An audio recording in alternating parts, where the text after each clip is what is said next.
ఉందా, సంపాదన ఎంత ఉంది, అన్నీ తెలిసిపోతున్నాయి. ఇప్పుడు ఆ మెయిన్ సమస్య ఏముంటుంది, ఫర్ ఎగ్జాంపుల్ ఒక ఇడ్లీ బండి పెట్టుకుని అమ్ముకుంటున్నారండి. ఇప్పుడు వాళ్ళందరికీ కూడా ఎలిజిబిలిటీ ఉంది, ఈ సంక్షేమ పథకాలు వస్తున్నాయి. ఇప్పుడు రావు, వీళ్ళు మళ్ళీ వీటితో లింక్ చేస్తే. ఎందుకు అంటే ఇడ్లీ బండి కానీ ఏ హోటల్ అయినా సరే ఎవరైనా సరే క్యూఆర్ కోడ్లు పెట్టి వాడుతున్నారు, టీ స్టాల్ కూడా వాడుతున్నారు.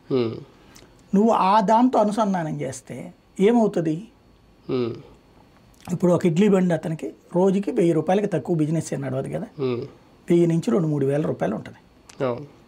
2000 అనుకుందాం, నెలకి 60,000. అతను సామాన్లు కొనుక్కోవడానికి ఇచ్చే జీతాలే 40,000 ఉంటాయి. ఒరిజినల్గా అతనికి మిగిలేదు 20,000. అందుకని ఇదివరకు జగన్ టైంలో వాలంటీర్ చూసి నువ్వు నడుపుకునేది బండే కదా ఇది తీసుకునేవాడు. ఇప్పుడు బ్యాంక్ అకౌంట్తో లింకప్ చేశారనుకోండి, ఇంకా అతనికి ఏం రాదు.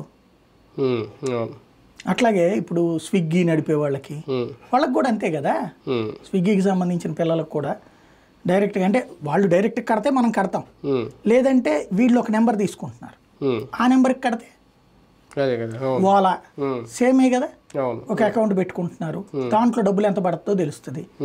ఇప్పుడు ఎవరు ఆడిట్ చేయాలి ఇందులో? ఇప్పుడు ఫర్ ఎగ్జాంపుల్